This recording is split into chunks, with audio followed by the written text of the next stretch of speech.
앞서 말씀드린 것처럼 열차 좌석에 아무리 전세 열차라 하더라도 사람이 앉는 좌석에 구둣발을 올려놔서 곤경에 처했던 윤석열 후보. 그런데 이번에는요, 이재명 후보가 곤경에 처할 만한 사진이 공개됐다면서요, 김현주 대변인님?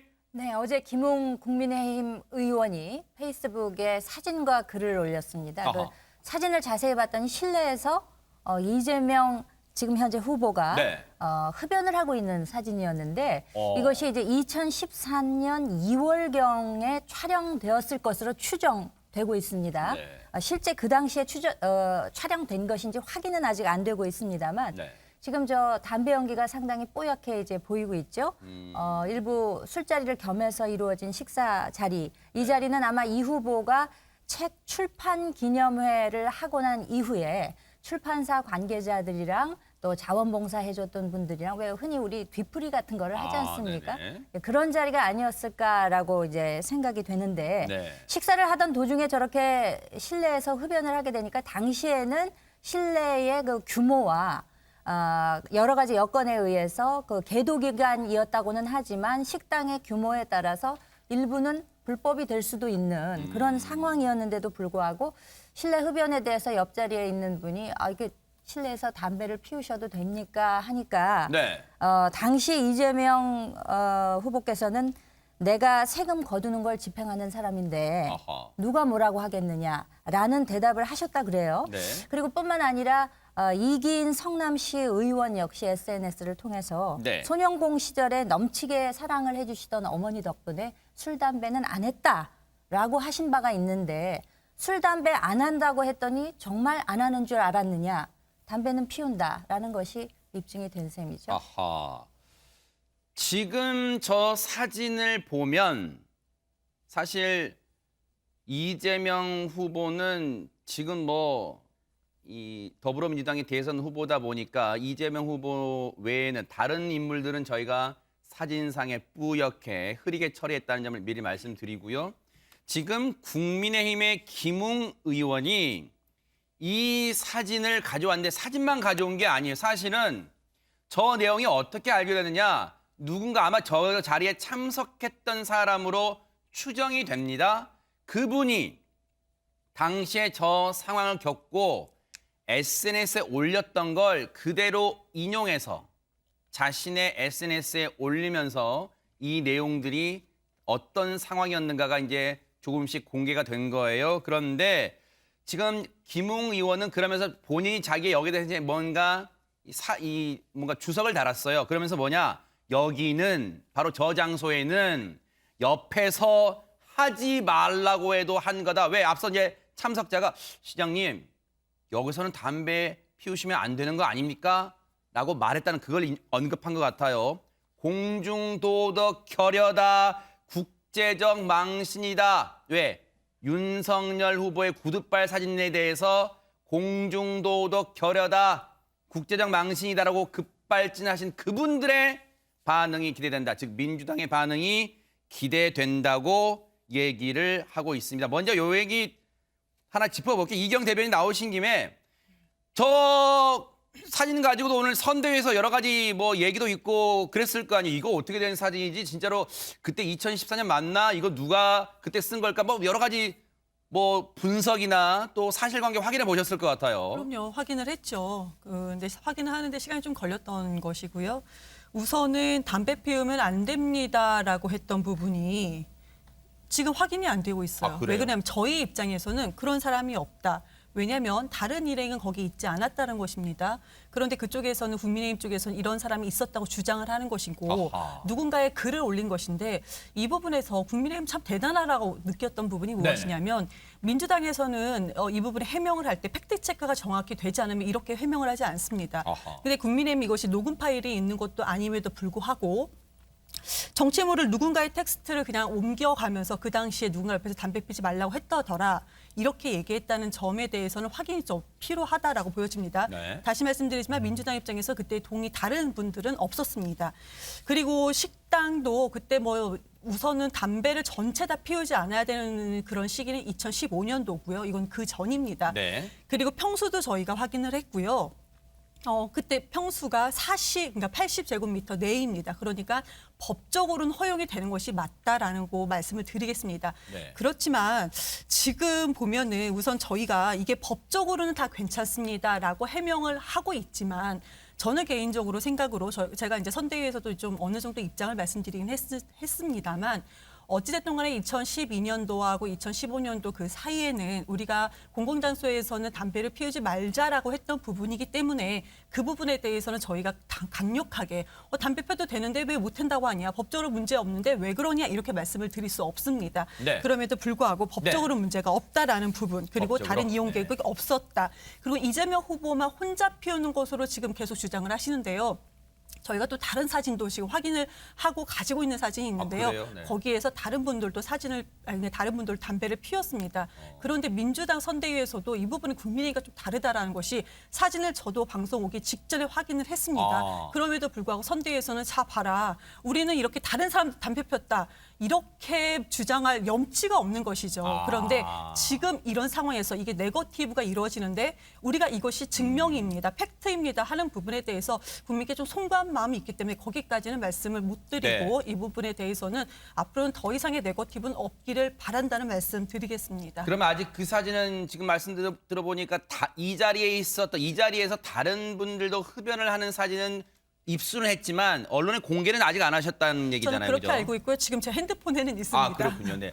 그러면 팩트 체크를 하신 김에 지금 김웅 의원은 이때가 시기적으로 2014년 2월, 2014년 2월 당시 성남시장이었던 이재명 후보가 출판 기념회를 하고 난 이후에 식사 자리인 것 같다는데 아마 그 시기는 맞습니까? 2014년 2월에 출판 기념회를 하긴 했나요? 어떻습니까? 이 부분은? 우선은 2014년도 그때쯤인 걸로는 제가 확인한 걸로 말씀을 그래요? 드리겠습니다. 네네. 이 부분에 대해서는 정확하게 저희가 다시 말씀드리자면 민주당은 좀 정확해야지만 말씀드릴 경우가 네. 있더라고요. 그래서 제가 팩트에 근거해서, 네. 2014년도인 것은 말씀을 드리겠고 네. 다른 분들도 그 담배 피는 모습이 사진에 있는 것이고 네. 그리고 다른 그 손님들은 없었다는 것이 사진에서 확인이 됐고요.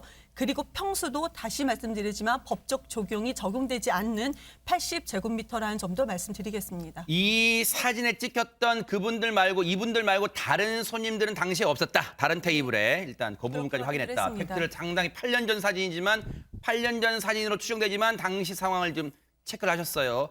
박성배 변호사님 앞서 이경 대변인 잠깐 언급했지만 2014년 2월쯤으로 추정되는데 당시에 그러면 건물 내 식당 내 흡연 관련 규정은 어떻게 됐습니까? 한번 짚어주시죠. 예, 법적으로 실내 흡연 금지는 음식점 면적에 따라 시행 시점이 달랐습니다. 우선 150제곱미터 이상 면적은 2012년 12월 8일부터 시작됐고 100제곱미터 이상 면적은 2014년 1월부터 시작됐습니다. 그리고 전체 음식점에 대해서는 2015년 1월부터 전면 시행이 이루어졌습니다.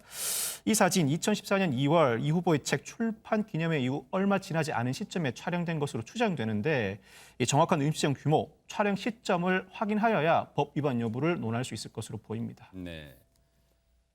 근데 계도 기간이긴 했나 봐요. 왜냐하면 지금 이제 김웅 의원이 가져온 그 글에 보면 당시에 동석자가 시장님 여기서 담배를 피우시면 안 되는 거 아닙니까? 약간 그 과태료로 연상케 하는 그 말이잖아요. 여기서 담배 피우면 과태료 내야 되잖아요.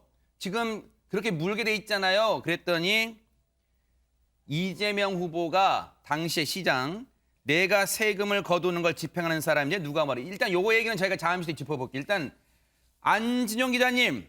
근데 불법이냐 당시에 흡연이 2014년 2월 정도 추정됩니다.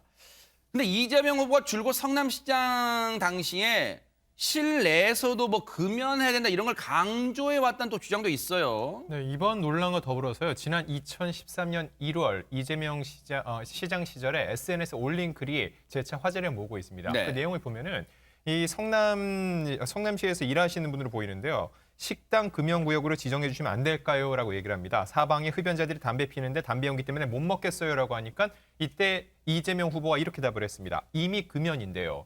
이 내용이 어떤 거였냐면요. 이거에 관련해서는 이기인 성남시 의원이 글을 올렸는데 이 금연법이 시행되기 전 성남 관내 식당 금연을 공언을 해왔다는 거죠, 이 후보가. 그런데 본인은 정작 식당 흡연을 한다는 것 자체가 앞뒤가 맞지 않는다는 주장입니다. 이게 불법 여부를 떠나서 마찬가지로 이게 성남 관내 식당인지 아닌지 여부도 확인되지 않았지만요. 이거 자체가 불법 여부를 떠나서 이걸 보는 사람들 입장에서는요. 도덕성에 대해서 조금씩은 의심해 볼 수 있는 대목으로 또 꼽힐 수밖에 없을 것 같습니다. 저 부분은 또 이경 대변인 나오신 김에 여쭤봐야겠어요. 저 SNS 그대로 좀 다시 보여주세요. 지금 이 성남시 의원분이 질문을 던진 거잖아요. 2013년입니다. 보세요. 오늘은 명정명, 이재명은 오늘도 과거 이재명과 싸우고 있습니다라는 성남시 의원 이기인 이 성남시 의원의 SNS에 올라온 건데 보세요. 2013년 1월 19일에 시장님 식당 금연구역으로 지정해 주시면 안 될까요? 사방에 흡연자들이라 담배 피우는데 담배 연기 때문에 못 먹겠어요 했더니 답이 윗글이 답이에요. 이미 금연인데요. 식당의 규모 상관없이 금연이라고 언급한 걸까요? 이건 어떻게 해석을 해야 될까요? 그때가 2013년 1월 19일입니다. 이경 대변인님. 우선은 2012년도 규모에 따라서 이거는 법률적으로 성남시도 마찬가지로 동일하게 적용되는 것이 맞습니다. 그러니까 2012년도 기준에는 150제곱미터, 2014년도는 100제곱미터 기준이 됐고 2015년도에는 전면 다 금지, 그러니까 금연 장소로 다 된 네. 것인데요. 그런데 지금 이걸 보시면 앞에서도 말씀 주셨지만 이 식당의 규모를 좀 우리가 파악을 해야 됩니다. 그런데 국가에서 전면적으로 이것이 법률 적용이 돼서 시행하는 것인데 지금 여기서 문제점을 우리가 지적하는 것이 저는 좀 의아합니다. 왜 그러냐면 기초단체 하나만 이게 전국에서 다 시행하는 곳에서 우리만 먼저 하겠다라고 할 수 없습니다. 이런 부분에 대해서는. 그런데 이렇게 법률적으로 다 규정이 되어 있는데 이 SNS 글 하나만으로 우리가 이렇게 논란거리를 만드는 것이 맞느냐 그런 의문은 좀 생깁니다. 네. 그런데 이 논란이 당초 생긴 것이 윤석열 후보의 열차 구두발 사진으로 생긴 것이 아니겠습니까? 저도 이 시점에서 다시 한번 좀 말씀을 드리고 싶은 네. 것이 만약에 이것이 민주당이었다면 네. 이렇게 입장을 바꿔서요. 이재명 후보가 열차에서 구두발을 올립니다. 그런데 그쪽 당에서 이제 뭐 공격을 하겠죠. 상대 당에서 공격을 하겠죠. 그럼 민주당에서는 이렇게 팩트가 확인되지 않은 걸로 자 봐라. 당신네들도 이러지 않았느냐. 아마 이렇게 못했을 겁니다.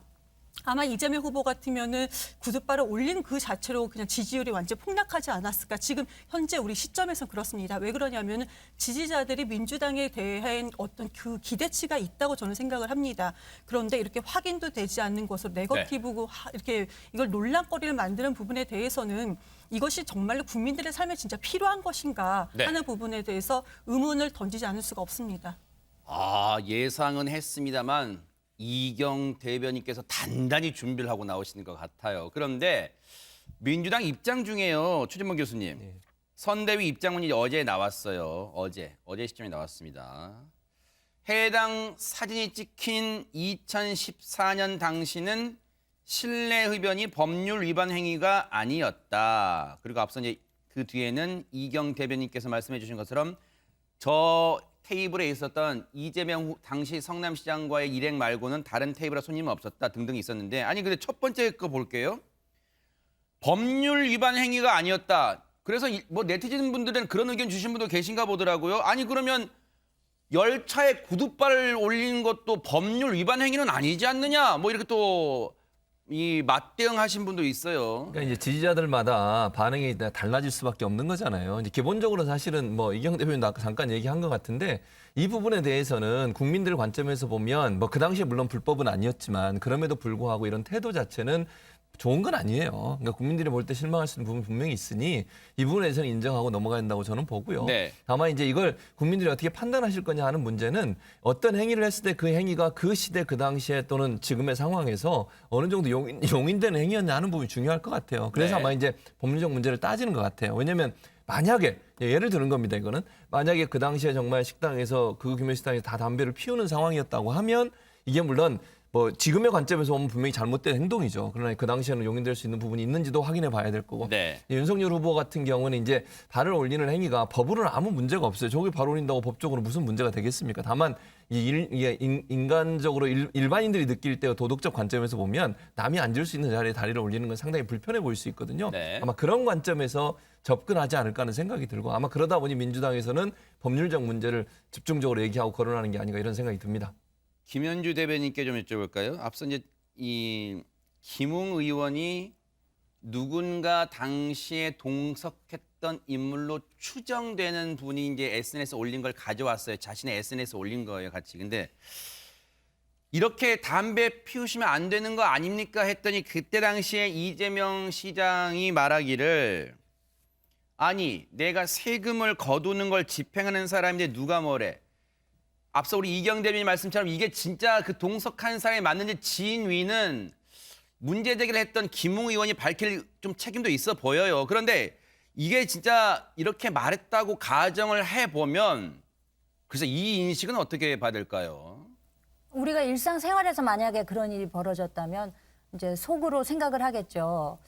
그런 말을 한 사람에 대해서 저 사람은 좀 아나무인인 성격이 있구나라는 생각을 하겠습니다만 지금 현재 이재명 후보는 여당의 대선 후보이기 때문에 그런 뭐 개인적인 판단을 하기는 어려울 것으로 생각이 됩니다. 그럼에도 불구하고 이제 윤석열 후보의 뭐 소위 구둣발을 올렸다라는 점에 대해서는 저희는 잘못한 것에 대해서는 잘못했다고 솔직히 인정을 하고 그리고 후보 본인이 육성으로 국민들이 기대하시는 바에 못 미쳤다는 점을 상기하면서 분명한 사과의 뜻을 표했습니다. 네. 그리고 그것이 이제 아무리 전세 열차라 하더라도 네. 잘못된 점은 저도 인정을 하고요. 하지만 이런 경우는 예를 들면 실내 흡연과 남들이 앉는 좌석에 발을 올리는 것이 어느 쪽이 무겁고 가벼운 것인가 혹은 이것이 논란이 되면서 일어나는 여러 가지 이후의 이야기들을 과연 유권자 여러분들이 어떻게 받아들이실 건가 하는 것은 국민 여러분들의 판단이라고 저는 생각합니다. 네. 이경 대변인께 이제 반론 기회 드릴 텐데 이 원활한 진행과 또 뒤에 여러 얘기들이 기다리고 있으니까요. 1분 양해해 주시면 1분 드릴게요. 1분 네네. 내로 하겠습니다. 네네. 우선은 가정하고 얘기한다는 것이 전 맞지 않습니다. 아하, 네. 그러니까 만약에 그렇게 이재명 후보가 진짜로 그렇게 얘기를 했다면 잘못이죠. 그런데 그렇게 이재명 후보한테 담배를 피우면 안 된다고 얘기한 사람도 지금 확정되지 않고 없습니다. 저희가 확인한 것은 없습니다. 그런데 가정하고 얘기한다면 그것은 안 된다라고 다시 한번 말씀드린 거고요. 네. 그리고 지금 뭐 윤석열 후보가 죄송했다고 얘기는 뭐 사과는 했다고 하지만 죄송합니다. 이거 얘기 안 했습니다. 무슨 기대에 못 미쳤다고 얘기하는 것인데요. 이 부분은 그냥 깔끔하게 처음부터 죄송합니다 하면 끝날 일이었는데 이 부분에 대해서 오히려 차일피일 기한을 밀고 나니까 이렇게 오히려 국민적으로 다 비판을 받는 것이라고 보여집니다. 네. 이 식당에서의 사진, 흡연 사진 논란을 두고 누리꾼들은 어떻게 보고 있을지도 궁금합니다. 안진윤 기자님. 네, 이거에 대해서 2013년부터 성남시는 식당 금연인데 2013년에 시장은 실내 금연을 하고 있다라는 질타의 목소리가 있었고 반면 무슨 호랑이 담배 피던 시절의 사진을 갖고 와서 얘기를 하냐. 옛날에는 식당뿐 아니라 대중교통에서도 담배를 피웠다라는 대수롭지 않다는 의견도 있었습니다. 네. 하지만 더 나아가 양비론적인 관점이 많았는데요. 네. 가지가지한다. 두 사람 다 도끼 개끼니다라고 얘기를 했는데 아까 오프닝 멘트에서 앵커께서 서로가 든든하겠다고 얘기하셨는데 그 부분에 고개를 끄덕일 시청자들이 많을 것 같습니다. 이러다 보니까 글쎄요. 우리 이제 뭐 시쳇말로 우스갯소리 그러잖아요. 막상막하가 아니라 참 마카마카다 지금. 마카마카 대결 지금 벌이고 있다 하는데 누가 더 양 캠프가 그랬다면서 누가 더 비열한지를 놓고 또 뭐 캠프는 아닙니다만 양측에서 공방이 벌어졌다면서요. 박성배 변호사님. 전용기 민주당 선대위 대변인이 8년 전 사진 하나로 정말 비열하다며 강한 어조로 비판에 나섰습니다. 좌석에 구둣발을 올려서 족발 열차로 손가락질 받으니 하라는 사과는 안 하고 다리 경련이니 유감이니 하다가 옛날 사진 가져와 쟤도 잘못했다고 물타기를 한다. 저열한 네거티브로 갈아엎어야 할 구태 정치다라고 언급을 합니다. 그러자 김웅 국민의힘 의원이 8년 전 사진을 꺼내든 게 저열이면 30년 줄리, 16년 정 생태탕 얘기는 극저열이더냐. 생각 좀 하고 말하시라라고 반박을 합니다. 윤 후보 부인 김건희 씨를 둘러싼 논란, 오세훈 시장을 둘러싼 논란을 두고 네. 민주당 측이 그동안 문제 제기한 내용을 인용해 반박을 이어나갔습니다. 네. 뭐 시청자분들께 평가를 맡길게요. 지금 이제 공방이 여기까지 이제 치달았습니다. 그런데 여러분 다 아시는 것처럼 오늘 0시부터 이제 대선 후보들의 공식 선거 운동이 시작이 됐습니다. 그런데 양강 후보, 이른바 양강으로 꼽히는 후보들의 배우자들의 모습을 좀 찾아보기가 힘들어요. 그런데 이런 가운데 이재명 후보를 좀 곤혹스럽게 하는 또 언론 보도가 나왔다면서요. 안진용 기자님 뭘까요? 네, 이재명 후보와 배우자인 김혜영 씨 관련된 불법 의전 논란이 계속되고 있습니다.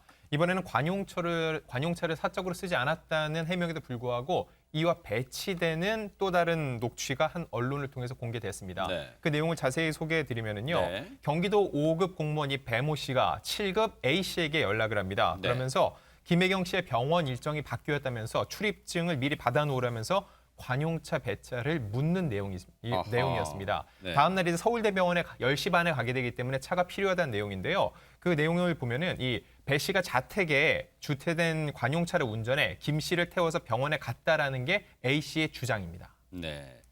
일단 저렇게 이제 통화를 하고 지시를 하겠죠. 사모님이 10시 반에 나오신다 아는데 내일 오전에 급한 일이 있어요. 도청에서 그렇게 없습니다. 없으면 10시 반에 서울대 병원으로 가는데 문제는 차가 어떻게 돼요? 차가 있어요 내일? 내일 아침에 가져가야 될 것 같은데요. 그럼 등등등 대화를 나누고요. 그럼 10시 반 서울대 병원 가세요. 제가 10시 반 대기거든요. 뭔가 자기들만의 뭔가 좀 늘 뭐 해왔었는지 모르겠지만 약간의 축약된 표현도 있어요. 제가 10시 반 대기거든요. 그런 말을 합니다. 여기서 댁은 어딘지는 뭐 말하진 않겠습니다만. 내 10시 반에 그러면 그래서 서울대병원으로 이런 얘기가 오갑니다. 그래서 A씨의 주장은 그겁니다. 배 씨가 자택에 주차된 제네시스 관용차를 이용해 김혜경 씨를 태워서 병원에 데리고 왔다. 그러면 앞에 문장이 그거군요. 나는 10시 반에 댁으로 본인이 10시 반에 관용차, 이 주차되어 있는 관용차를 이용하겠다. 그래서 10시 반에 급한 일 없으면 도청으로 가라. 즉 A씨가 운전하는 관용차는 도청으로 가라. 아마 그 지시를 서로 나눈 것으로 해석은 됩니다.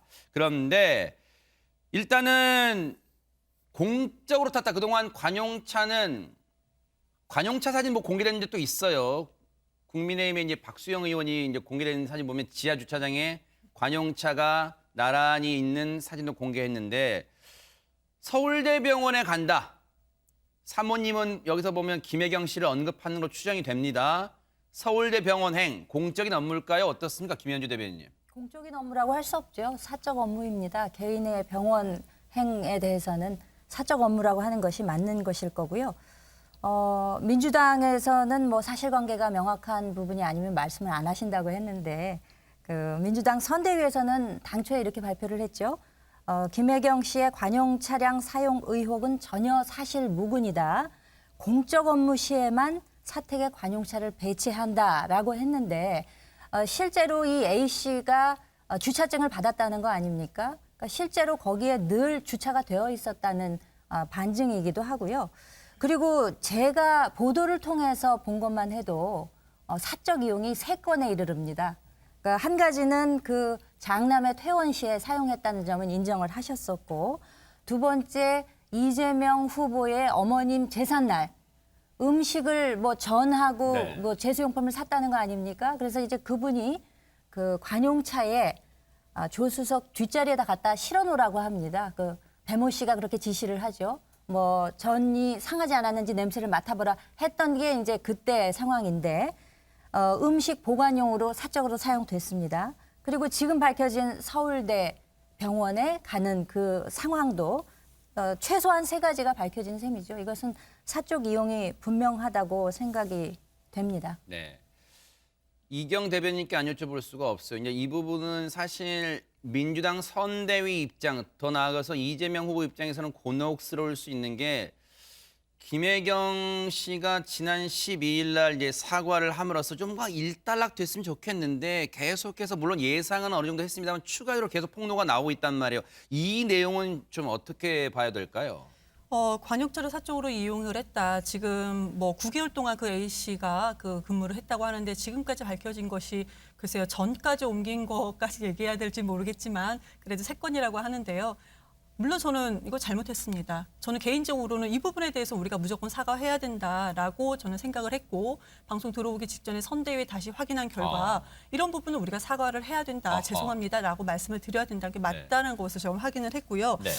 다만 지금 처음에 우리가 이것은 사실이 아니다라고 밝혔던 건 오늘이 아닙니다. 이거를 좀 시차를 두고 생각을 하셔야 됩니다. 정확하게 말씀을 드릴게요. 그때 순회동 주차장에 관용차가 있었을 그때 당시 그때는 사적 이용이 아니었다라는 점을 말씀을 드렸던 것이고 그런데 이번에는 저희가 확인을 해보니까 이 부분에 대해서 우리가 좀 잘못을 했다라고 말씀을 드리겠습니다.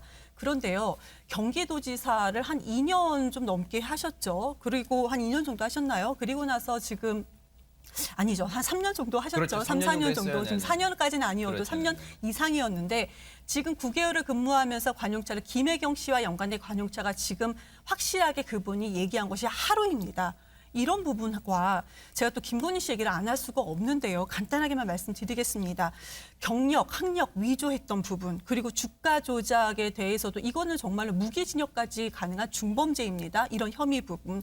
그리고 미니 신도시. 밝혀진다면 전제를 깔아야죠. 미니 신도시급에 대해서 지금 그런 규모로 또 차명 거래로 또 농지법 위반으로 했던 부분 이거 솔직히 검찰을 넘어가는데요. 뭐 지금 수사가 어떻게 되는지도 모르고 있는 상황입니다. 그런데 언론에서 팩트 체크했던 부분이 나와 있는데 이런 것과 관용차를 한 3년 넘는 기간 동안 1회 김혜경 씨 같은 여사끼리만 놓고 본다면 1회 사용을 했다라는 부분하고 우리가 이거를 동일하게 놓고 비판해야 되는 것이 맞는가 이런 부분에 대해서는 참 저는 개인적으로 의문인 거고 네. 판단은 국민들께서 해주실 거라고 믿습니다. 네. 그 말씀하십시오. 경기도지사의 배우자를 의전으로 보조해 줘야 되는 공무원은 규정에 없는 것입니다. 당초에 이것 때문에 이제 문제가 됐던 것이거든요.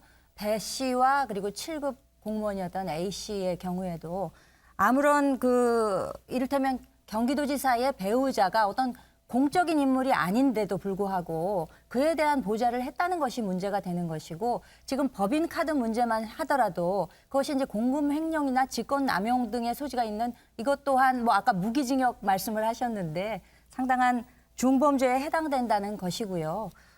그렇기 때문에 이렇게 무리하게 상대 당의 입장을 그 뒤에 붙여서 말씀하시는 것은 과연 온당한가 하는 생각을 하게 되고 그리고 아까 뭐 1회 이를테면 9개월 근무했는데 요거 1회에 그친다라는 설명을 하셨는데 우리가 되게 사람을 만날 때도 그 사람을 몇 번 만나다 보면 그 사람의 인간성을 짐작할 수 있는 것이고 정황상 이런 것들이 있었다면 내일 아침에 어떻게 10시 반에 시간 돼? 이렇게 물어보는 것 자체 그리고 아까 앵커께서도 말씀하셨다시피 자기네들끼리만 통하는 무언가가 있는 그런 대화가 오고 갔다는 걸로 봐서는 이것이 상시 이렇게 이용되는 것이 아니었는가 하는 합리적 의심을 할 수 있다는 점을 말씀드리겠습니다. 그리고 국민들이 일일이 몇 회에 걸쳐서 그것이 일어났는가 하고 지켜보는 것도 매우 피로감이 드는 것도 사실이라는 점을 말씀드리겠습니다. 이경 대변인 반론기 안 드리면 서운하실 텐데 드릴게요. 네, 짧게 네네. 드릴게요. 우선은 저는 팩트를 있는 그대로 좀 전달하고자 했는데 저는 제가 무례하다고 생각 안 했는데 만약에 그렇게 생각하셨다면 죄송하다고 말씀드리고요. 저 벌써 3번째 죄송하다고 말씀을 드리네요. 그리고 우선은 그 의전을 해서는 안 됩니다. 배우자 의전 문제요. 그런데 지금 의전이라고 계속 말씀을 해주시고 계시지만 의전 비서관으로 그런 역할을 했던 것은 아닙니다. 그러니까 그게 배정이 됐던 것은 아닙니다. 그럼에도 불구하고 어찌됐든 간에 10년, 20년 넘는 인연이기 때문에 이런 부분에 대해서 사적인, 공적인 그런 경계가 없었다는 부분은 사과를 했고요. 이런 부분에 대해서 이제 국민께 또 판단을 받고 비판을 받아야 되는 점은 맞습니다. 그리고 법인카드 얘기해 주셨는데요. 이거요, 중범죄, 변호사님 계시니까 말씀 주시겠지만 이거요, 중범죄 아닙니다. 그리고 법인카드도 지금까지 몇 회 나왔습니까? 그 수많은 시간 동안 그 몇 년 동안 이거 몇 회, 십몇 회 그것도 10만 원 단위, 10만 원 단위 이거를 다 합해봐야 100만 원권 선입니다. 잘했다는 거 아닙니다. 잘못한 거 맞습니다. 그래서 사과한 거 맞는데요. 이 부분에 대해서 중범죄라는 것은 사실이 아니라는 점도 말씀드리겠습니다. 문제는 경기도지사가 공적인 인물이라는 것이죠. 그리고 그 경선 과정에서 민주당 경선 과정에서 말씀하셨다시피 10원 한 장이라도 유용한 점이 있거나 자신이 이득을 취했다고 하면 후보에서 사퇴하겠다고 본인 입으로 말씀하신 바가 분명히 있었기 때문에 그 점 상기시켜드리겠습니다. 10원 한 장이라니까 저도 생각나는 게 장모가 10원 한 장 피해 준 적 없다고 그랬잖아요. 그런데 지금 구속 재판 중입니다. 이런 부분에 대해서도 있는데 그렇게 강하게 이렇게 주장을 하시는 부분에 대해서 염치가 좀 없지 않으신가라고 생각이 듭니다. 네. 지금 여러분께서는 뉴스파이터와 함께하고 계시고요. 지금 이경 대변인과 김현주 대변인 사이에 앉아 계신 우리 안진용 기자님 혹시 등에 식은땀 흐르지는 않으시죠? 괜찮으시죠? 네, 분위기 감내하실 수 있으시죠? 잘 버티고 있습니다. 네, 아이고 네. 꿋꿋하게 잘 버텨주셔서 감사드리고요. 자, 다음 얘기해 볼게요. 이재명 후보만 곤혹스러운 게 있냐? 윤석열 후보를 곤혹스럽게 만드는 건 없겠느냐? 그래서 저희가 이번 짚어볼게요. 지금 이 노래 한 곡이 논란의 중심까지는 모르겠습니다만 논란을 지금 받고 있대요. 어떤 노래인지 한번 들어보시고 이어가 보도록 하겠습니다. 왜 그러는 거니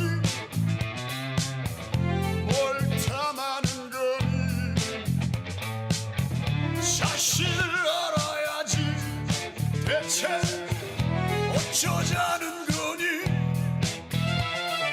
마이클 잭슨을 닮은 마이클 잭슨을 닮은 얼굴을 알아본 꿋꿋하게 버티고 계신 안지용 기자님, 이거 안치환 씨 오랜만에 보는데 무슨 노래입니까, 이거 노래 제목이? 네, 안치환 씨가 최근 발표한 마이클 잭슨을 닮은 여인이라는 제목의 노래인데요. 어허. 사실 이 노래, 이 앨범 재킷을 보면은요 사진이 한 장 있습니다. 그 사진 속 여성의 모습을 보면은요, 네. 이 윤석열 후보의 배우자죠 김건희 씨의 기자회견 당시의 의상이나 헤어스타일과 꽤 많이 닮아 있습니다. 이 노래 작사 작곡을 직접 안치환 씨가 했는데 네. 그 가사를 들여다보면요. 왜 그러는 거니? 뭘 꿈꾸는 거니? 바랄 걸 바라야지 대체 정신없는 거니라고 하는데 여기서 이 반복되는 거니라는 가사 자체가 윤 후보 배우자인 김건희 씨를 연상시킨다는 질타가 나왔었거든요. 이에 대해서 안치환 씨가 본인의 개인 채널을 통해서 입장을 냈습니다. 아, 그래요? 네, 창작자로서 저의 지로는 노래를 만든 건 저이지만 제 노래가 세상에 공개된 후 그 노래에 대한 평가와 해석은 듣는 이의 몫이라는 것이라고 밝혔는데 중요한 거는 이게 제가 받은 보도자료에도요. 이 노래는 해악과 비판을 담았다고 했습니다. 그런데 해악과 비판이 풍자로 이어지기 위해서는요. 이걸 듣는 사람들이 기분 나쁘지 않고 웃으면서 공감을 할 수 있어야 되는데 이 배우자의 외모까지 지적하라는 것 자체가 결코 이게 의식 수준을 놓고 봤을 때 대표적 민중가수가 만든 노래가 맞냐라는 질타가 이어지고 있는 상황입니다. 네. 이 노래를 글쎄요, 윤석열 후보도 들었을까요? 혹시 들었다면 어떤 기분이었을까요? 얘기 들어보시고 이어가 보도록 하겠습니다. 가수 안치환 씨가 마이클 잭슨 닮은 여인이라는 노래를 내셨는데 이게 후보자님 배우자의 그런 외모를 좀 비하한다는 얘기가 나오고 있는데 여기에 대해서는 좀 어떤 입장이신지요? 저도 뭐 가족 일에 대해서 별로 논평하고 싶지는 않습니다만은 먼저 제가 이 정치 활동하는 것에 대해서 제 아내가 이런 저급한 공격까지 받게 되는 것에 대해서 제 아내에게 좀 미안한 마음이 큽니다. 그리고 마이클 잭슨이라는 분은 우리 지구 곳곳에 그 어려운 사람들을 굉장히 따뜻하게 보살폈던 그 위대한 뮤지션입니다. 그런 위대한 뮤지션을 이런 저급한 공세에 소환한다는 것이 너무 엽기적이고 그런 일을 벌이는 그런 분들의 어떤 인격과 그 수준에 참 어이가 없습니다. 들어는 본 것 같아요. 그러니까 뭐 이 가사까지 또 이 생각하면서 지금 뭐 아내에게 김현주 대변인 아내에게 김건희 씨에게 미안한 마음이 크다 뭐 이런 얘기도 하고 있습니다 지금. 뭐 대선 후보로 나서고 또 정치인이 된 이상 어느 정도의 뭐 공격이나 비난 같은 것은 당연히 공적 인물로서 감수해야 되는 부분이 있다고 생각합니다. 그것이 사실이든 아니건 근거가 있는 것이건 아니건 어떤 공격에 뭐 대처하는 자세를 가지는 것은 필요하다고 생각되는데 네. 하지만 뭐 윤석열 후보가 지금 국민의힘의 대선 후보이긴 하지만 집에 들어가서 현관문을 딱 들어가는 순간 그 집에서 그냥 가장이고 한 남편이 필부가 되는 거죠. 네. 그런 경우에 이제 부부간의 문제도 있는 것인데 이런 식으로 본인이 정치에 나섰다는 이유만으로 이런 식의 예를 들면 뭐 외모 비하라던가 이런 좀 인권을 좀 어떻게 보면은 좀 말살하려는 이런 시도가 엿보이는 공격을 받는 것에 대해서는 당연히 마음 아플 것이라고 저는 생각합니다. 네. 어쨌든 지금 이런 상황까지 되다 보니까 윤석열 후보, 뭐 이재명 후보나 윤석열 후보 마찬가지인데 지금 공식 선거운동 돌입했지만 여기저기 또 세심하게 신경도 써가야 되니까 머리가 또 지끈지끈 아파올 수도 있어요. 공식 선거운동이 시작되다 보니까 세간의 관심은 그러면 후보들의 배우자들은 공식 활동 하나? 또 여기에 궁금증이 쏠릴 거란 말이에요.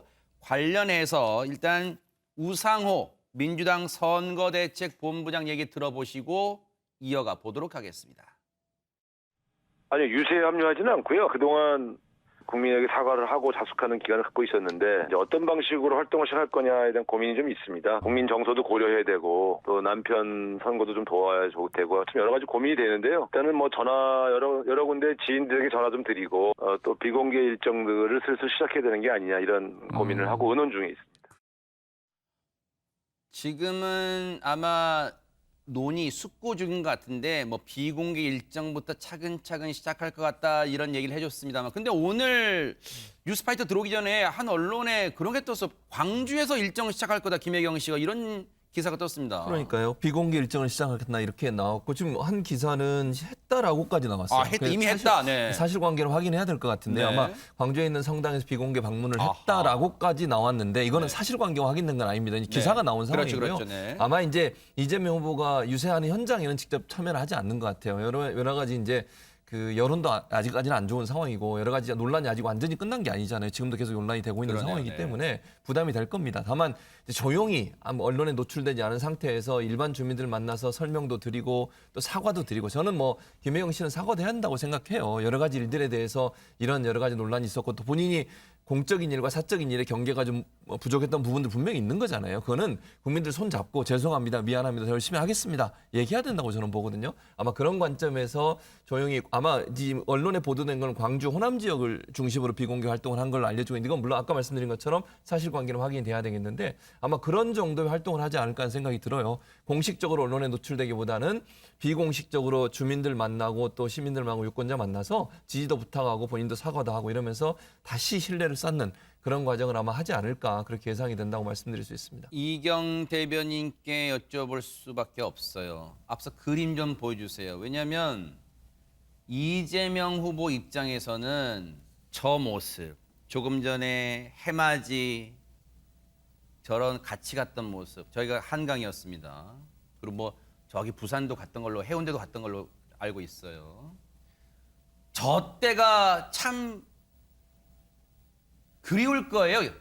이재명 후보 입장에서는. 그리고 민주당 선대위 입장에서도. 그렇다면 안 나설 수는 없어요. 이제 20일, 오늘 포함해서 22일간의 공식 선거운동 열전에 들어갔어요. 혹시 타이밍을 보고 있는 겁니까? 김혜경 씨가 다시 혹시라도 이재명 후보와 나란히 저렇게 자기야 힘내 뭐 하는 그런 통화는 안 하더라도 뭔가 그 타이밍을 좀 보고 있을까요? 어떻습니까? 네. 우선은 타이밍이라는 거 언제 나갈까 타이밍이 아닙니다. 우선은 죄송합니다라고 말씀을 드렸고 그러면은 국민들께 좀 시간을 드려야 되는 것이 그것이 국민을 향한 배려라고 생각을 했던 부분이 분명히 있고요. 그리고 지금 유세 현장까지는 아직까지는 아닙니다. 그렇지만 우리가 지금 공식적으로 유세가 가능하면서 지금 저희가 유세가 보면은 줍기 유세입니다. 쓰레기 줍기.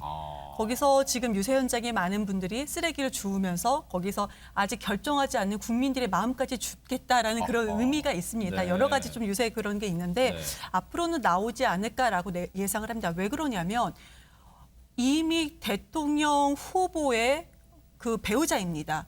숨어 있는다고 해서 그 부분에 대해서 용서받지 못합니다. 사과를 했고 나왔을 때 또 또 비판을 받을 수가 있습니다. 그것이 어떻게 하면 그 비판을 받는 게 당연한 것인 거고요. 어떤 분들은 앞으로 잘해라라고 응원을 해주실 수도 있겠습니다. 네. 그런 부분에 대해서 국민들을 직접 만나 뵙고 비판도 받고 혼도 나고 이런 상황이 분명히 생길 거라고 저는 생각을 합니다. 그럴 수 있겠네요.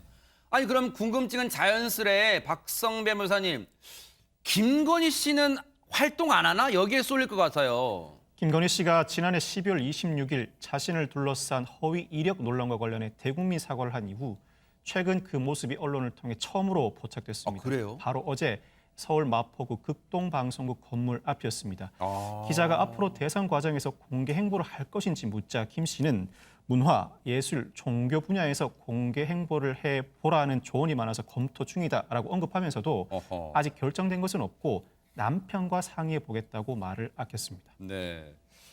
우연히 포착만 된 게 아니라 이 국민일보 기자랑 인터뷰도 했대요. 그렇다면 글쎄요.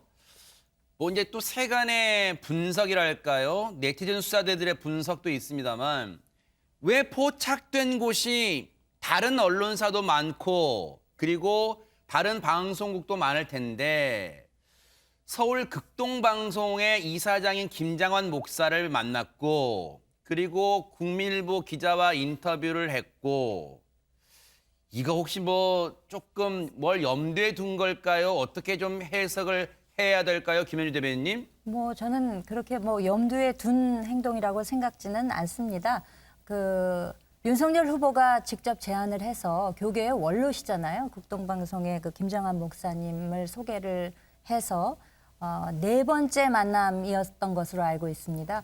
어제 오전 7시에 직접 운전을 해서 방문을 해서 여러 가지 좋은 말씀, 인생의 지혜가 되는 말씀을 이제 들었다고 하고요.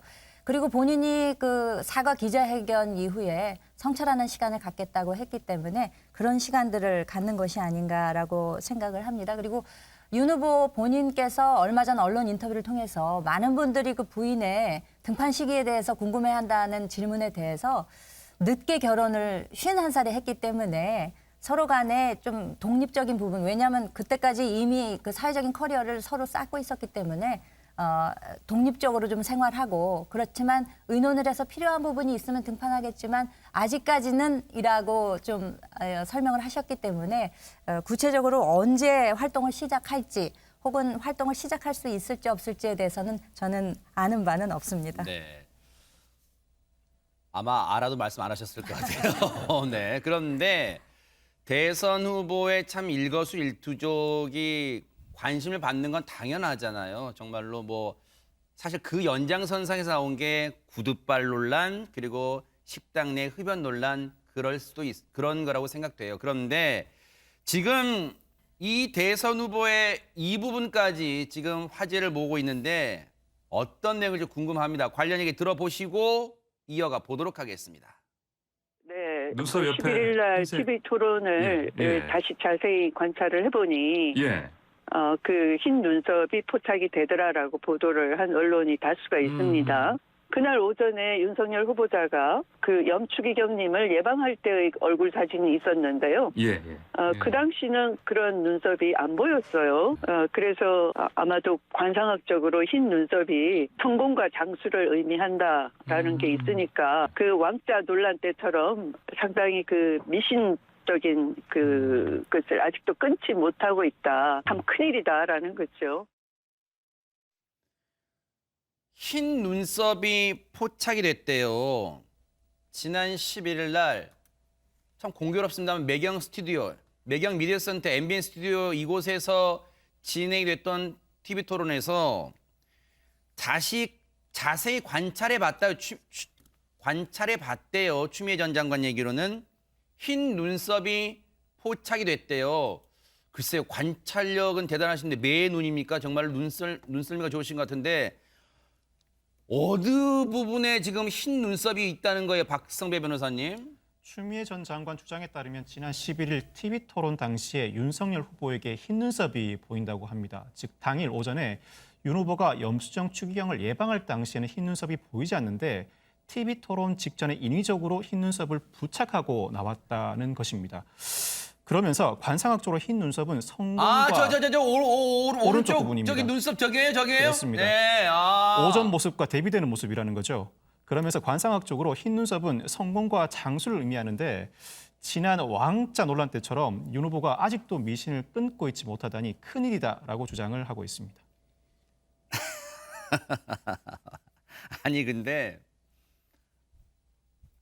저는 추미애 전 장관 얘기 중에 이것도 재밌어요. 아니 근데 관상학적으로 흰 눈썹이 성공과 장수 의미한다고 이거 뭐 김현주 대변인 이거 일반인들이 알아요? 관상학적으로 흰 눈썹이 뭐 성공과 장수 의미합니까? 저 처음 알았네. 이것도. 저도 처음 알았습니다. 상당히 관심이 많으시고 아마 사진을 캡처해서 이렇게 해가지고 보신 게 아닌가라는 생각도 들고 그렇다면 흰 눈썹의 의미는 무엇인가 찾아보시지 않았을까라고 이제 예측이 되는 거죠. 사실 이것에 대해서 이제 논평할 가치가 있는 것인가 하는 저는 이제 그런 생각이 드는 것이 흰 눈썹이라 함은 그야말로 눈 근처에 있어야 눈썹인데 지금 저 상황을 봐서는 흰 머리에 가깝고요. 굳이 이제 말씀을 드리자면 그리고 아까 그 염수환 추기경님 방문했을 때는 일반 조명하에서 찍힌 사진이고 저 방송국 스튜디오는 지금 여기도 스튜디오에 조명이 좋습니다만 조명에 따라서 배우들은 얼굴도 달라 보일 정도로 큰 효과가 있습니다. 그렇기 때문에 방송사 토론에서는 안 보이던 뭐 흰 눈썹이라면 눈썹이고 흰 머리라면 머리인 것이 발견이 됐었을 텐데요. 네. 추미애 장관은 전 법무부 장관이시고 다선 의원이시죠. 과연 이런 지적을 하시는 것이 어떤 근거가 있는 것인가 저는 매우 의심스럽고 네. 오죽하면 뭐 숨어있는 국민의힘 선대본부장이다라는 이야기가 공공연히 뭐 페이스북 같은 데 이제 떠돌고 있기도 합니다. 왜냐하면 윤석열 후보가 국민의 부름을 받고 나오게 된데 상당한 추미애 전 장관의 기여가 있었던 것은 국민 여러분들이 알고 계시기 때문에 이러한 논란을 불러일으키는 것 자체가 저는 매우 부적절하다. 전 법무부 장관의 그리고 또 대선 후보시기도 하셨으니까 경선에 나왔던 그 의젓한 자세를 좀 유지해 주십사 하고 바람하지 않습니다. 이경 대변인님, 글쎄요, 이제 시청자분들이 그런 생각하실 수도 있을 것 같아요. 보니까 화면 보니까 진짜 좀 조명 때문인지 모르겠지만 희끗희끗해 보이긴 하네라고 생각하실 수도 있어요. 근데 그렇다 쳐요. 왜냐하면 희끗희끗하게 보였으니까. 그런데 희끗희끗하게 보인 저게 사실 저희 밑에 자막이 오히려 표현이 더 적확할 수 있어요. 흰 털. 저게 눈썹이라기보다는 그냥 흰 털, 희끄무리한 털 같이 보이잖아요. 근데 저게 지금 추미애 전 장관은 장수와 성공 의미한다.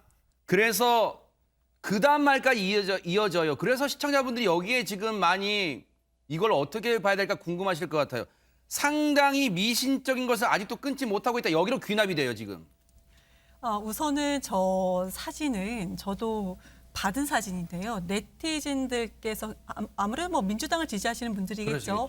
먼저 발견을 해서 좀 저희들한테 오히려 제보를 했던 사진이다. 그리고 제가 지금 이 말씀드리면 아마 추미애 장관님을 지지하시는 분들이 저를 미워할 수도 있을 것 같은데 저는 개인적으로 이 부분에 대해서 아주 간결하게 한번 이런 의혹이 있다라고 하셨으면 어땠을까라는 그런 개인적인 소망은 좀 있습니다. 근데 지금 이 현실, 이런 부분에 대해서 네티즌도 뭐 이재명 후보를 지지하는 분들도 어찌됐든 국민이지 않겠습니까? 근데 국민들께서 그 눈썹에 대해서 포착을 하고 이 부분에 대해서 의혹을 가질 수밖에 없는 이 현실 자체가 윤석열 후보의 그동안 보여줬던 부분들이 분명히 있기 때문에 그 원인이 있기 때문에 국민들께서 여기에 의혹을 가지고 비판한다는 이 현실이 조금 전 안타깝다라고 말씀드리겠습니다. 지금 윤석열 후보의 큰 프레임이라고 한다면 무속과 보복이 아주 큰 프레임으로밖에 보이지 않습니다. 이것이 지적받는 부분인 거고요. 윤석열 후보도 이 부분에 대해서 어떻게 하면 좀 정책적으로 갈까라는 고민을 했으면 좋겠는데 지금 상황에서 안 하시는 것 같고 근데 그 전에 손바닥 왕이 또 3번 있지 않았었습니까? 근데 그때도 뭐 아크로비스타에서 동네 할머니 분들께서 이 부분을 해줬다. 근데 그 자체에서도 주차장과 연결된 부분에 동네 할머니를 만날 수 있는 부분이 되게 상황적으로 어렵다라는 것도 팩트 체크가 되고 언론에 나타나고 그리고 손바닥 위주로 씻지 않고 손가락 위주로 씻는다. 이런 과거의 행적들이 있기 때문에 지금 국민들께서도 이 부분에 대해서 의혹을 가지고 지적을 한다라고 말씀을 드리겠습니다. 추미애 전 장관 얘기 나온 김에요. 장관직에서 물러났습니다만 참 요즘 바쁜 것 같아요. 웹드라마에도 출연했대요. 어떤 역할도 맡았대요. 영상으로 확인해 보시고 이어가 보도록 하겠습니다.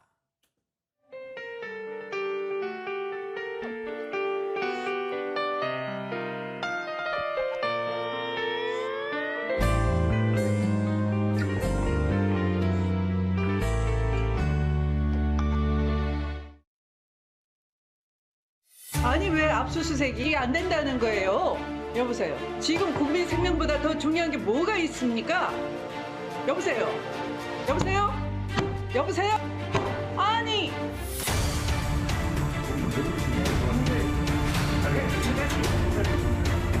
왜 전화를 끊고? 아니 당신 아니 왜 압수수색? 너무나 많이 사랑한 죄, 널 너무나 많이 사랑한 죄. 이 드라마 제목이 뭡니까? 안진영 기자님. 네, 이게 어제 유튜브 채널 제명인의 슈퍼에 올랐는데 제목은 많이 사랑한 죄입니다. 1분 2초 분량인데 이 영상을 보신 분들은 아시겠지만요. 도입 후에 이런 말이 나옵니다. 본 영상에 등장하는 인물 및 단체는 실제와 매우 연관이 있다라고 하고 등장인물로 추미애, 윤석열, 그리고 이만희라고 소개를 하고 있습니다. 내용은 이미 많이 보셨죠? 법무부 장관 추미애라고 적힌 한자가 적힌 명패가 있고요. 여기서 통화를 합니다. 압수수색을 하라고 했는데 이게 잘 진행이 안 되니까 결국은 검찰총장실을 찾아갔고 거기서 들어가자마자 못 볼 것을 봤다는데 두 손으로 눈을 가립니다. 그러면서 윤 후보와 이만희 신천지 총회장의 사진이 동시에 쓰는데 여기서 중요한 것 중에 하나가요. 배경음악입니다. FT 아일랜드의 사랑아리인데요. 이 노래 가사를 보면은요. 너무나 많이 사랑한 죄, 널 너무 많이 사랑한 죄라고 있는데 이 많이가 이 이만희의 많이라는 거죠. 앞서 얘기했던 이 마이클 잭슨을 닮은 여인에서 뭘 정신없는 건이라고 하는 이 건이가 건이라는 거가 똑같이 어느 쪽에 언어 유희라고 볼 수 있는데 이 내용을 보고서는 사람들이 재밌다는 반응과 함께 이걸 도대체 이번 선거판에서 어떤 식으로 읽히길 바라는지에 대해서 의구심이 든다는 얘기도 속속 나오고 있습니다. 시청자분들의 이해를 돕기 위해서 그러면 최재문 교수님 이 드라마, 이 웹드라마 1분 몇 초예요? 1분 2초. 1분 2초 분량 이 영상 대체 뭘 말하고 싶었던 겁니까? 아마 이제 이런 것 같아요. 왜냐면 이제 윤석열 지금 후보 같은 경우는 검찰총장 시절에 신천지에 이제 코로나19가 처음 확산되는 계기가 됐던 게 신천지 집회였잖아요. 그 집회가 있었고 그것 때문에 사실 대구에서 많이 확산이 됐었고요, 초기에.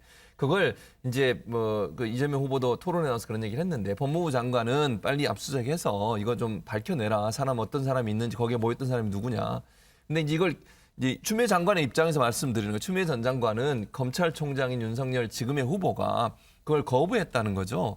그 이유가 이제 그것도 이제 추미애 장관이 했던 얘기입니다. 건진법사라고 하는 분이 영매끼리는 건드리는 게 아니다 이런 얘기를 했다고 해서 일부러 신천지도 어쨌든 이제 영적 조직이고 그 조직을 좀 건드리면 뭔가 안 좋은 일이 생길 수 있으니 그걸 좀 넘어가라 이렇게 얘기했다는 거예요. 그래서 이제 윤석열 후보와 신천지가 연관돼 있다고 지금 얘기를 하고 있고 그 이제 배경에는 최근에 모 언론사에서 2건의 보도를 했는데 그 보도 내용이 보면 신천지에서 조직적으로 예비 경선 당시에 물론 홍준표 후보도 얘기는 했습니다. 분명히 본인도 이제 SNS에 올려서 얘기를 했는데 윤석열을 돕기 위해서 조직적으로 사람들을 당원에 가입시키고 투표를 했다라고 하는 기사가 또 나왔어요. 이 두 가지 기사를 연결을 시켜서 윤석열 후보와 신천지가 연관성이 있다라는 부분을 강조하기 위해서 아마 이 웹드라마를 만든 것 같습니다. 네. 그런데 웹드라마 출연에서 그친 게 아니라요. 추미애 전 장관이 오늘도 이와 관련한 공세를 이어갔답니다. 어떤 발언을 했는지 들어보시고 이어가 보도록 하겠습니다. 제가 손바닥을 펴니까 여러분 왕자 보이죠? 신천지 성도는 무섭고 우리 대구 시민 경북 동민의 생명은 보살피지 않아도 된다 그 말입니까? 건진법사 말은 들어야 되고 대통령이 당부하고 법무부 장관이 내린 지시는 거역해도 된다 이런 말입니까? 무속공화국, 검찰공화국 막아내고 격정을 대구에서 이 지원 유세를 하는 과정에서 격정적으로 토로하고 있습니다. 근데 이런 가운데 신천지 신도라는 사람, 신도 출신이라는 사람이 무슨 양심 선언을 했다 그런 얘기도 들려요. 어떤 내용입니까, 박성배 변호사님? 지난 11일 TV토론 당시 이재명 후보가 이 문제를 정면으로 거론합니다. 이재명 후보가 추미애 법무부 장관이 신천지 압수수색을 지시했는데 윤석열 후보는 거부했다고 지적을 합니다. 그러자 윤석열 후보는 당시 대검 간부들이 추미애 법무부 장관에게 총장이 압수수색을 할 건데 장관께서 선수를 치십시오라고 한 모양인데 이걸 언론에 풀면서 압수수색을 했다. 완전히 코미디 같은 쇼다라고 반박을 했습니다. 이 압수수색을 언론에 공개하면서 실시하는 것 자체가 코미디라는 반박입니다. 이어서 이재명 후보가 신천지에서 탈퇴한 분이 양심 선언을 하기도 했다. 교주가 윤 후보 덕에 살아남았으니 빚 갚아야 한다고 했다는 거다. 진짜로 압수수색을 한 이유가 뭔가라고 재차 추궁을 합니다. 그러자 윤석열 후보가 당시 보건복지부에서 30만 신천지 신도가 반발할 경우 관리가 안 되니 강제 수사를 잠시 미뤄달라고 요청했고 네. 이후에 더 광범위한 범위로 수사를 진행했다라고 반박했습니다. 어쨌든 이 부분도 지금 명쾌하게 뭔가 해결되지는 않았어요. 쉽게 설명되지는 않았지만 어쨌든 계속 지금 논란이 꼬리에 무는 것 같습니다. 그런가 하면 요건 또 어떻게 봐야 될까요? 안진용 기자님, 고민정 의원이 좀 화제가 되고 있네요, SNS에서. 네, 고민정 의원이 지난 1일부터 이런 선거운동을 계속하고 있는데요. 이재명 후보 지지자의 반려동물 60마리 사진을 올리고 이렇게 많은 반려동물들이 지지 표명을 해줬다고 얘기를 했습니다. 이 동물복지 공약이 많기 때문에 이 반려인들의 지지를 요청한 거라 볼 수 있는데요. 이거에 대해서 이준석 국민의힘 대표는요. 저희는 자영업자, 은퇴계층, 학생, 가정주부에게 우세하다. 동물들에게 이재명 후보가 압도적 지지를 받는 게 맞는 것 같다라고 얘기를 했는데 더불어서 당대표로서 사람이 먼저이기 때문에 동물에 대한 선거운동을 지시할 계획은 없다고 반박했습니다. 네. 대선입니다. 뭐 끌어모을 수 있는 표심은 다 모으면 좋다 그런 뜻으로 좋게 해석을 할게요. 이거 뭐 분석하고 뭐 그럴 사안인지는 모르겠습니다만 어쨌든. 자, 그런 가운데 오늘부터 앞서 말씀드렸지만 공식 선거 운동이 시작됐어요. 이제 주요 후보들 오늘부터 정말 발에 땀 나도록 뛸 텐데 오늘 그 모습 어땠는지 한번 보시고 이어가 보도록 하겠습니다. 국민이 이 나라의 주인이므로 제가 할 수 있는 최선을 다하겠습니다. 여러분이 바로 3월 9일의 주역이고 윤석열 전국의 국민들께 빠르게 달려가십시오. 달려가십시오. 감사합니다.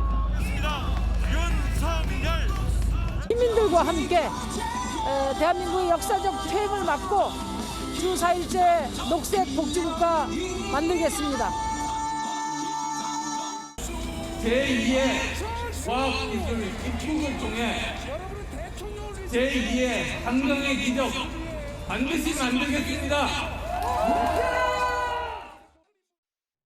저렇게 이제 지지를 호소하는 네 후보의 오늘 공식 선거운동 돌입한 모습 보여드렸는데 먼저 그 가운데 이재명 후보부터 이제 쭉 살펴볼 텐데 이재명 후보가 이곳을 오늘은 아니고 어제 이곳을 방문한 게 지금 화제가 되고 있습니다. 그 영상 보시고 이어가 보도록 하겠습니다.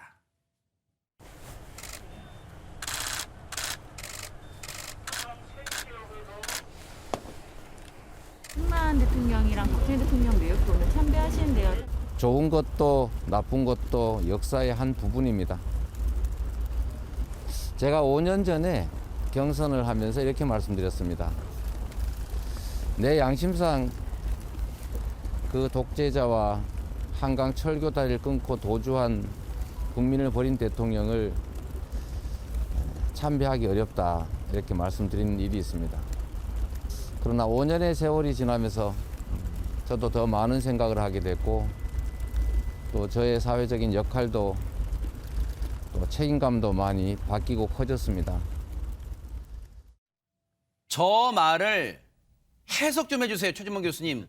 5년 전에 했던 말인데 지금은 어떻게 됐다는 겁니까? 그러니까 이제 5년 전과 지금의 본인의 위치가 달라졌다고 주장을 하는 거예요. 그게 무슨 말이냐면 사실 이제 5년 전은 지자체장이었고 본인의 개인적인 이념적 생각과 가치관 때문에 이런 이제 독재를 했던 사람들에 대해서 반감이 있었다. 그러나 이제 대통령 후보가 된 이상 아무래도 이제 전국에 있는 유권자들도 생각해야 될 거고, 두 번째는 각각의 전직 대통령들이 했던 공과 가가 있지만 그걸 하나의 면만 보고 그렇게 다 무자르듯이 잘라버리면 사실은 그분들이 해놨던 업적에 대해서는 상당히 부정적인 이미지가 생길 수 있으니 대통령의 후보의 관점에서 본다면 그런 부분도 받아들여야 된다. 이렇게 얘기하는 것 같아요. 그러니까 아마 5년 전에 본인의 위치와 지금의 이제 대통령 후보로서의 위치로 봤을 때는 좀 더 다른 관점에서, 즉 통합과 일치라고 하는 관점에서 접근해서 봐야 된다라고 하는 가치관의 변화가 있지 않았나 생각을 합니다.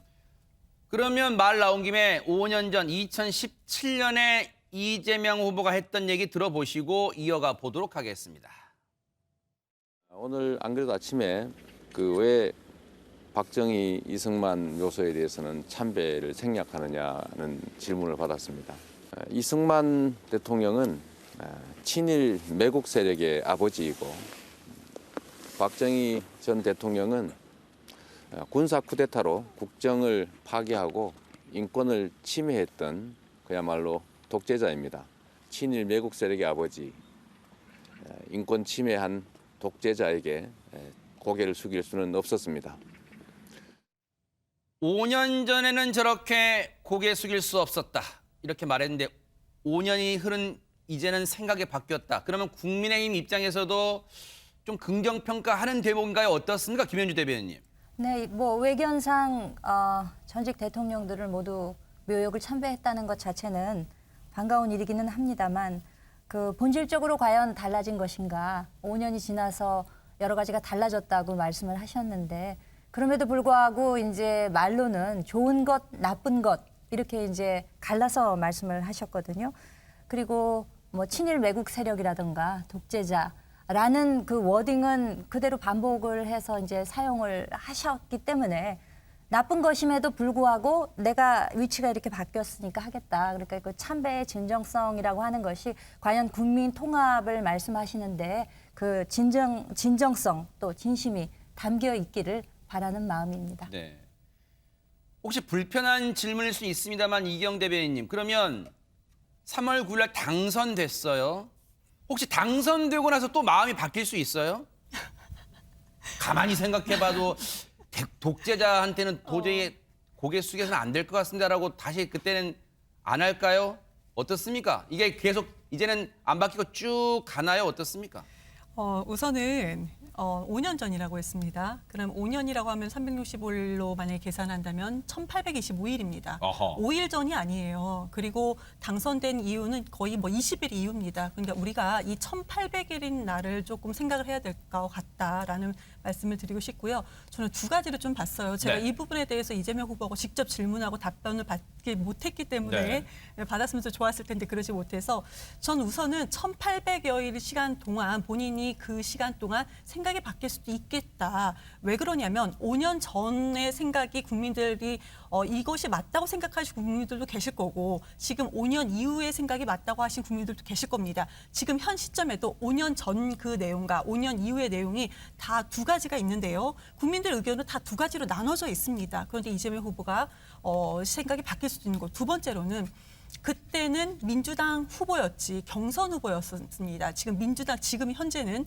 민주당의 후보입니다. 그래서 제가 두 번째로 생각한 건 뭐냐면 이것을 민주당의 여러 의원들이 아니면 선대위에서 이 부분에 대해서 아마 이재명 후보를 설득하는 과정이 있지는 않았었을까. 왜냐하면 민주당은 국민들에게 지지를 받고자 중립에 계신 국민들께도 지지를 받고자 하는 당인데 5년 전에 발언했던 것을 유지하는 것이 맞다고 볼 수 없습니다. 근데 이것을 가지고 20일 이후에 생각을 바꿀 것이냐 그 질문은 미소로 제가 대답은 해드릴 수 있겠지만 그런 부분에 대해서 우리가 뭐 생각이 바뀐다 이런 부분은 좀 없다고 보여집니다. 네.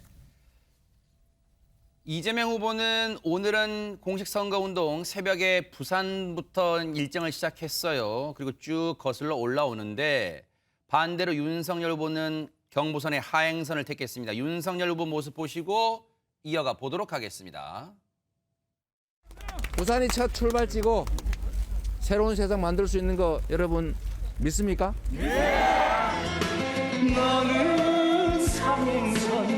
여러분과 함께 승리의 행진을 시작하겠습니다.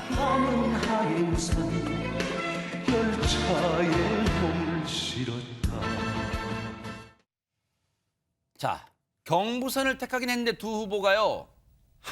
저 노래처럼 한 후보는 상행선, 부산부터 쭉 올라오고 한 후보는 하행선, 경부선 이 서울부터 쭉 시작합니다. 그런데 좀 만날까 중간에서 만날까 기자들이 많이 관심 가졌는데 만나진 않은 것 같습니다. 그런데 지금 뭐 이제 공식 선거운동 시작했으니까 이제 치열하게 경쟁하는 거예요. 그런데 윤석열 후보가 발표한 공약이 지금 또 갈등에 불을 지피고 있다는데 어떤 내용인지 한번 들어보시고 이어가 보도록 하겠습니다.